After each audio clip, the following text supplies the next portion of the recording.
todos, sejam muito bem-vindos a mais uma aula. Aqui é a professora Shirley Botelho, do componente de História. E o objeto de conhecimento da nossa aula é Emergência do capitalismo e o detalhamento, o negro no Brasil, o ontem e o hoje, viabilizando o negro no Amazonas. Vamos então à nossa aula.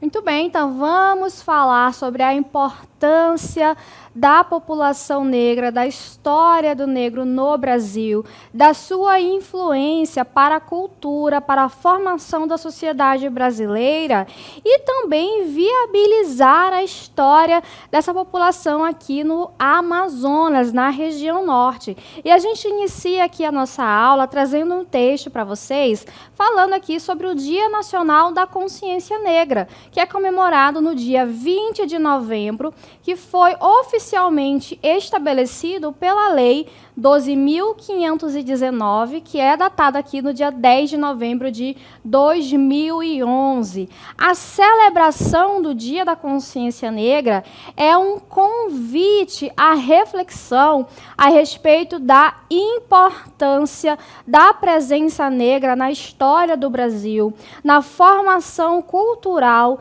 e social da nossa sociedade. Além disso, também é um lembrete da luta, do combate contra o racismo em nosso país.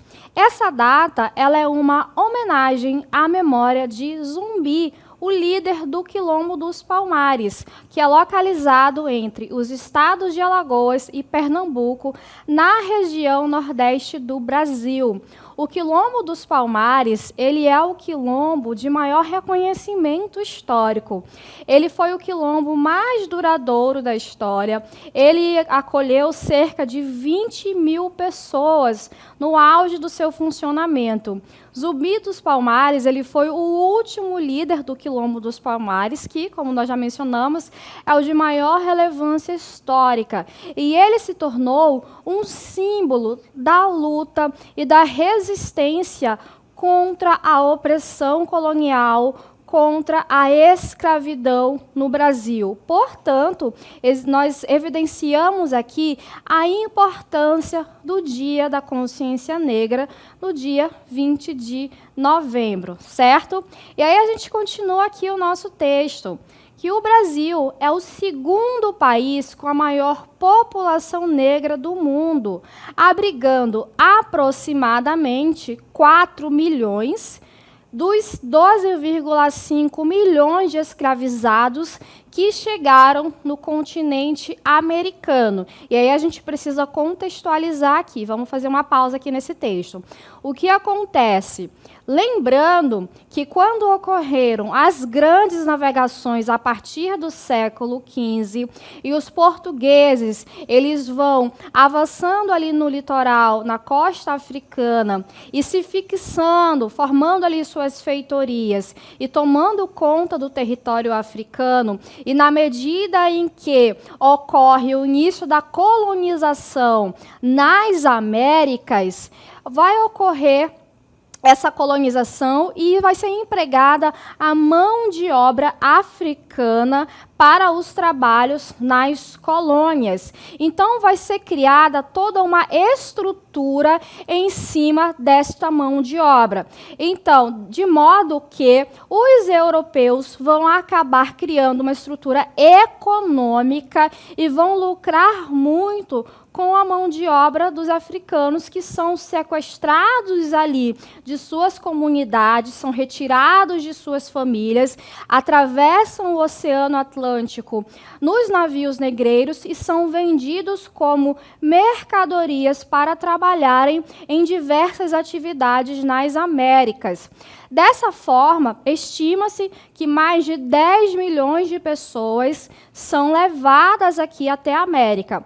Deste montante, cerca de 4 a 5 milhões vieram para o Brasil. Então, o Brasil vai receber a maioria dessas pessoas. Dessa forma, o Brasil, como diz aqui no nosso texto, é o segundo país do mundo com a maior população negra fora aqui da África, certo? Ele fica atrás, portanto, apenas da Nigéria, que é um país africano. Mas o Brasil é o maior país do mundo fora da África, com a maior população negra. Isso é consequência de mais de 3 séculos de escravidão, de mais de 3 séculos desse tráfico transatlântico de pessoas escravizadas. Então, os primeiros escravizados, eles desembarcaram em terras brasileiras por volta de 1535. E somente na cidade do Rio de Janeiro, cerca de 2 milhões de escravizados foram recebidos. E aqui no Brasil, eles vieram para trabalhar principalmente nos engenhos de açúcar. Então, percebam aqui as datas. Quando é que Portugal inicia o processo de colonização efetivo? A partir da década de 30, ali a partir de 1534, quando inicia ali as capitanias hereditárias. Logo em seguida, vai ter início a chegada dos africanos escravizados para darem início aos trabalhos manuais. E assim a gente tem, né, o início desse processo de escravização no Brasil, que infelizmente tem raízes até os dias atuais. E aí, continuando aqui no nosso texto, segundo os dados da Pesquisa Nacional por Amostra de Domicílios Contínuas, o PNAD, que é publicada pelo Instituto Brasileiro de Geografia e Estatística, o IBGE, o número de pessoas negras, ou seja, que se autodeclararam pretas ou pardas, ela constitui cerca de 56% do total da população brasileira em 2022. Então, esse dado ele é muito importante para a gente analisar. Vejam bem, nós temos, em 2022, um dado dizendo que 56% da população que afirma ser preta ou parda. No entanto, nós temos uma maioria da população preta ou parda, numericamente falando. Mas quando a gente olha para as posições, para os cargos de poder, para os cargos de representatividade, nós não conseguimos enxergar essas pessoas nessas posições. E isso está atrelado ao que a gente chama de racismo estrutural. Porque, embora a maior parte da população brasileira seja composta por pessoas pretas ou pardas, isso, infelizmente, não reflete em posições de destaque ou de poder na nossa sociedade. E é algo que precisa ser revisto. E nos últimos anos, até que as políticas públicas, algumas delas têm sido nesse sentido, têm sido feitas nesse sentido, de tentar reparar algumas divergências históricas que foram feitas nesse sentido de recuperar esses prejuízos que foram feitos às pessoas negras. Por exemplo, a questão das cotas raciais é uma delas. E continuando aqui no nosso texto, entre o trabalho forçado e a violência, né? O cotidiano desumano dos escravizados nas plantations brasileiras. Lembrando que as plantations eram aquelas grandes propriedades de terra em que foram desenvolvidos a economia colonial brasileira, principalmente. Então, o cotidiano dos escravizados no Brasil ele era marcado por condições extremamente adversas e desumanas, e eles eram forçados a trabalhar longas horas, muitas vezes em condições insalubres e perigosas nas plantações de açúcar, café, tabaco e outras culturas agrícolas. E além do trabalho extenuante, os escravizados enfrentavam a fome, doenças, maus tratos e outros tipos de violência física e psicológica por parte dos seus senhores. E suas famílias eram frequentemente separadas e eles não tinham controle sobre suas próprias vidas, sendo tratados como propriedades dos seus donos.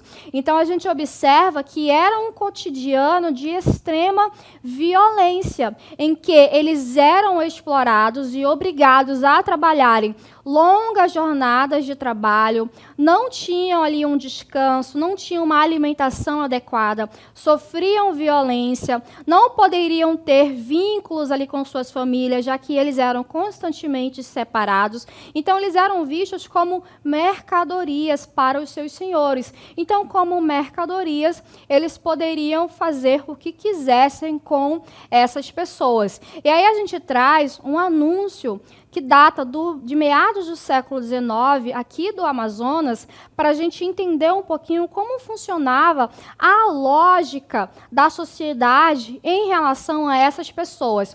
E um detalhe importante da gente frisar é que, durante muito tempo, na lógica das pessoas, da sociedade de modo geral, é que na região norte, no Amazonas, não houve escravidão. No entanto, ela existiu em menor escala em relação a outras partes do país, em relação ao Sudeste, ao Nordeste, por exemplo, que houve em maior escala por conta das questões econômicas, mas aqui na região Norte houve sim escravidão. E aí a gente trouxe um recorte de um jornal anunciando a venda de escravizados. Vamos observar. Então, nós temos aqui o anúncio da venda de escravizados. Olha aqui. Na loja de Leonardo Ferreira Marques, tem para vender cal de sarnambi, de superior qualidade, a R$ 1.500. Cada alqueire, assim como tem grande porção de cal de pedra a preço cômodo, igualmente compra escravos e escravas de 18 a 30 anos de idade. Lembrando que a gente reproduziu aqui na íntegra o vocabulário do século XIX, tá? Então, a gente está falando aqui, ó, do ano de 1854, certo? Então, continuando aqui, a gente observa que esse anúncio, à primeira vista, né, é uma propaganda comercial comum. Percebam que é uma propaganda comum aqui, que oferece produtos à venda. Ele está oferecendo aqui produtos, ó, como cal de sarnambi, certo? E também está oferecendo, ó, cal de pedra. E, no entanto, no final do texto, de forma assim, bastante natural, ele também inclui a informação de que o comerciante, olha, ele igualmente compra escravos e escravas de 18 a 30 anos. Então, a naturalidade com que essa mercadoria humana é colocada ao lado de bens materiais, ela revela um dos aspectos mais perversos desse sistema escravista, que é a objetificação completa de pessoas negras, que são tratadas como parte do inventário de qualquer loja ou armazém. E a escolha de destacar justamente essa faixa etária de 18 a 30 anos, ela evidencia esse critério utilitário da escravidão, né? Porque já que eles procuravam corpos jovens, corpos saudáveis, capazes de oferecer uma força de trabalho máxima e duradoura.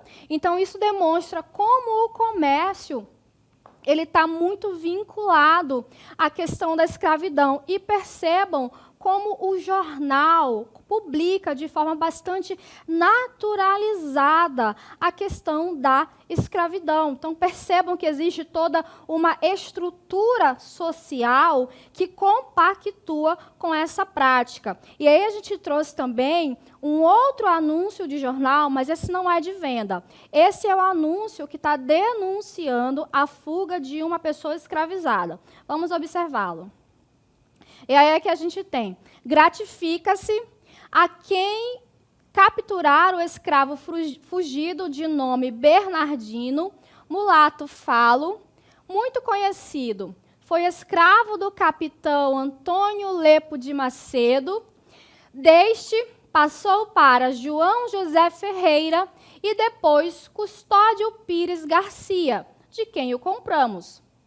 Pede-se às autoridades policiais a sua imediata cooperação para a captura do dito escravo. Protesta-se contra quem lhe der conto. Então, sabe aquela parte do jornal que tem ali os anúncios de compra, venda?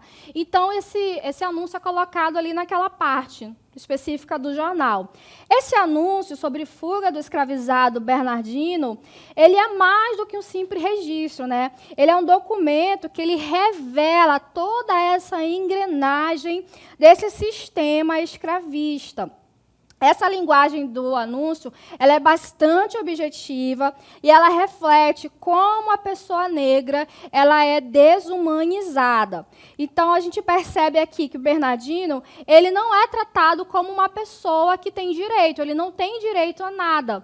Então, a gente tem aqui o Bernardino, um mulato falo, muito conhecido, então uma pessoa que circula bastante ali entre a sociedade. E percebam, olha, ele foi escravo do capitão Antônio Lebo de Macedo, passou para João José Ferreira, depois passou para Custódio Pires Garcia, de quem foi comprado por quem está anunciando, ou seja, por Amorim Irmãos. Então, percebam como ele é tratado como um objeto que vai sendo passado de mão em mão, sem nenhum tipo de vínculo afetivo, sem nenhum tipo de responsabilidade social. Então, ele é tratado, de fato, como uma mercadoria. A trajetória do Bernardino, onde ele vai passando por vários donos, ela demonstra como a escravidão era um sistema marcado pela instabilidade e pela ruptura de vínculos sociais. Então, esse corpo negro circulante, constantemente transferido entre esses senhores, evidencia essa lógica de exploração econômica. E esse anúncio ele também escancara o papel do Estado. A gente observa aqui, pede-se às autoridades policiais a sua imediata cooperação para a captura do dito escravo e protesta-se a quem lhe der conto. Ou seja, quem tiver ali, conseguir encontrá-lo, a gente vai pagar ali a sua gratificação. Então, percebam como existe essa estrutura, tanto do jornal, da sociedade, o Estado, a polícia. Existe todo um aparato social e institucional que corrobora com a prática da escravidão, certo? Então, quando ocorre a Constituição de 1824, a primeira Constituição do Brasil independente, ela não reconhecia os negros como cidadãos plenos e iguais perante a lei. Pelo contrário, ela legitima a escravidão e ela estabelecia uma estrutura social e política que mantinha os negros em uma posição de subordinação e marginalização. A gente não podia esperar uma outra coisa, afinal de contas, quem é que vai redigir essa Constituição? Quem vai escrever essa Constituição? São as pessoas que são donas de escravizados, são os senhores de engenho, são os senhores de cafezais. Então, são pessoas que têm interesse na manutenção do sistema escravista. Portanto, mantém-se a escravidão, mantém-se essa lógica na Constituição de 1824. E aí a gente observa que, a partir do momento que ocorre a abolição da escravidão em 1888, os ex-escravizados, eles continuam com desafios constantes. Vamos observar aqui no nosso texto. Os desafios pós-abolição, o caminho dos negros brasileiros em busca de integração e reconhecimento. Após a abolição da escravidão no Brasil, em 1888, os negros enfrentaram diversos desafios em busca por integração social, política e econômica. Alguns aspectos relevantes sobre a condição dos negros pós-abolição incluem libertação formal, Negros foram formalmente libertados, mas eles enfrentaram dificuldades para garantir emprego e sustento. Eles foram libertos no papel, mas eles não foram integrados à sociedade. Então, eles vão enfrentar várias dificuldades. Por quê? Porque vai haver a questão do racismo. Então, as pessoas elas não vão querer empregar os negros em práticas que tenham empregos que configurem ali, que deem a esses negros uma dignidade social. Além disso, eles vão enfrentar uma marginalização econômica e muitos permaneceram em condições precárias de trabalho, sem acesso a direitos trabalhistas básicos. Então, eles vão continuar fazendo trabalhos que os brancos não queriam executar, aqueles trabalhos que eram extenuantes, recebiam baixos salários. E, infelizmente, naquele período ali do final do século XIX para o início do século XX, ainda vigoram bastante aquelas ideias de racismo científico, e vai circular uma ideia de que o problema do atraso do Brasil é em decorrência da massiva presença negra. Então, a ideia política que vigora naquele período é de embranquecimento do Brasil. Inclusive, vai haver uma política institucionalizada para embranquecer o Brasil. E como é que se embranquece o Brasil nesse momento? Através de uma política que visa trazer pessoas brancas para o Brasil. Então, o governo ele vai financiar a vinda de pessoas europeias para o Brasil, para substituir a mão de obra desses ex-escravizados nas fazendas e nas atividades que outrora era feita por eles. Dessa forma, essas pessoas que agora estão à margem da sociedade, sem garantias civis, sem garantias constitucionais, eles ficam realmente alijados de diversos direitos e ficam relegados, sem trabalhos bons, mal remunerados e vivendo em situações precárias e insalubres. Voltando aqui para o nosso texto, tem a questão da discriminação e do racismo, que persistiu o racismo estrutural, limitando oportunidades em várias áreas da vida social dessas pessoas. Mas houve movimentos de resistência, né? Surgiram organizações que lutavam pelos direitos dos negros e contra o racismo. E aí a gente vai ver surgir organizações, vai ver surgir grupos de pessoas se unindo contra essas opressões. E avanços e desafios atuais, né? Apesar de políticas de ações afirmativas, ainda há desigualdades significativas em relação aos brancos, destacando a necessidade contínua de combater o racismo e promover a igualdade racial. Então, a gente observa que, mesmo após a abolição da escravidão, em 1888, os negros eles permaneceram sem esses direitos, sem direito à moradia, sem direito a um trabalho formal, a um salário digno. Inclusive, é um dos motivos, a gente tem ali a gênese das grandes favelas ali nas grandes capitais, ali em São Paulo, no Rio de Janeiro, por exemplo. Já que eles não tinham acesso à terra, acesso a uma moradia digna, muitos deles foram obrigados a criar suas casas, a construir suas casas nos morros. E aí tem origem as favelas do Brasil. Então, por isso, essa desigualdade que nós observamos no Brasil hoje tem suas raízes na escravidão do Brasil, certo? Agora a gente vai trazer essa discussão para um âmbito mais regional. Vamos agora observar viabilizar a presença negra no Amazonas. E quando a gente fala em viabilizar essa presença, é trazer luz à presença negra no Amazonas, é observar essa presença. Então vamos ao texto. A participação dos africanos e seus descendentes no contexto amazônico, muitas vezes foi negligenciada ao longo da história regional e tem sido cada vez mais explorada em estudos sobre cultura da Amazônia.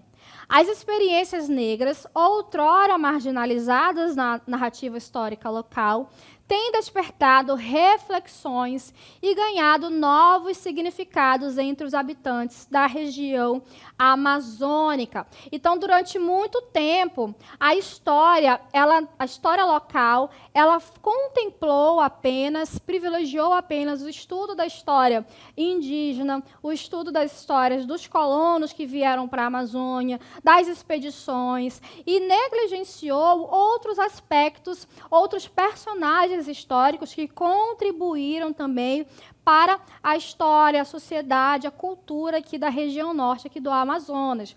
No entanto, nos últimos anos, alguns historiadores têm se debruçado para o estudo de outras vertentes. E aí a gente vem surgir essas outras histórias, né? O que nos permite conhecer a trajetória da presença negra no Amazonas. E aí a gente tem a historiadora Patrícia Melo Sampaio, onde ela observa que na segunda metade do século XVIII, registra-se um aumento significativo do número de escravizados negros introduzidos na região. E isso foi impulsionado pelos interesses do Marquês de Pombal e as suas políticas associadas à intervenção da Companhia Geral de Comércio do Grão-Pará e Maranhão.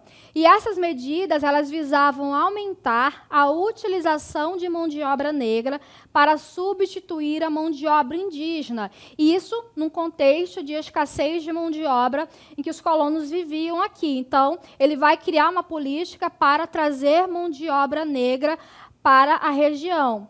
Segundo Silva Júnior, também o historiador, ele destaca que a presença negra no Amazonas teve origem no Pará e Maranhão, trazendo influências culturais como as religiões de matrizes africana e manifestações folclóricas como o boi-bumbá.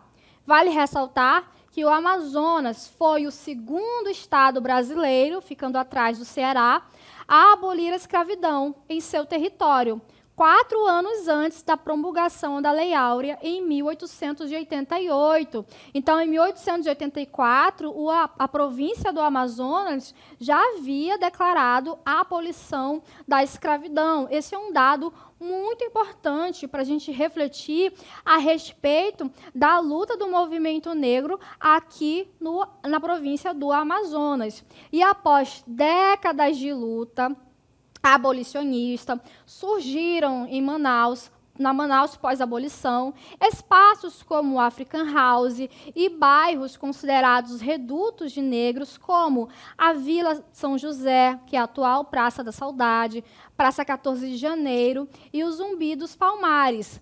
Além disso, o Amazonas teve o primeiro governador afrodescendente do Brasil no final do século XIX, o senhor Eduardo Gonçalves Ribeiro, que é considerado, aí, quando se fala em um dos grandes personagens do século XIX, a gente lembra de Eduardo Ribeiro, responsável aí, né, por grandes obras no período ali áureo da borracha.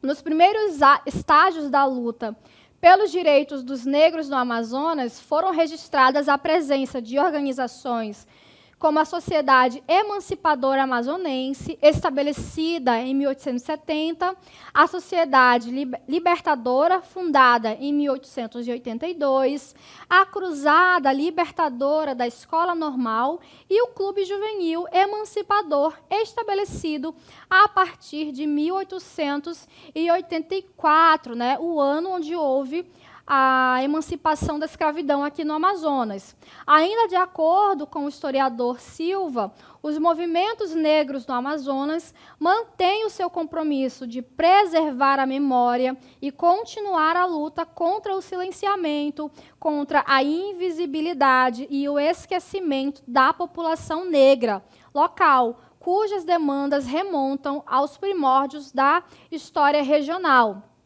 Então, de acordo com Silva Júnior, no censo do IBGE dos anos 2000, a população do Amazonas ela tem a composição de cor e raça, dividida em brancos, com 24,8%, pretos, 3,7%, pardos 65,7% e amarelos ou indígenas 4,4%, denotando que o amazonense afirma ter composição de cor e raça, em grande maioria parda. Segundo o autor, observa que a população negra no estado do Amazonas, ela não é composta apenas pelos indivíduos de cor preta, mas pela soma dos que possuem cor preta e parda, expandindo ainda mais a representatividade dos afrodescendentes na população do Estado. E aí a gente entra nas raízes do entendimento, porque quando a gente compreende a história e os desafios enfrentados pelo povo negro, nós estamos capacitados a promover a inclusão, a justiça e o respeito à diversidade étnico-racial em nossa sociedade. Daí a importância de nós conhecermos a nossa história, de valorizarmos ela e nós entendermos o funcionamento das coisas para que nós não repitamos determinados padrões históricos e também para que nós possamos combater estruturas racistas da sociedade, certo? Então, a gente finaliza assim a nossa aula e até a próxima.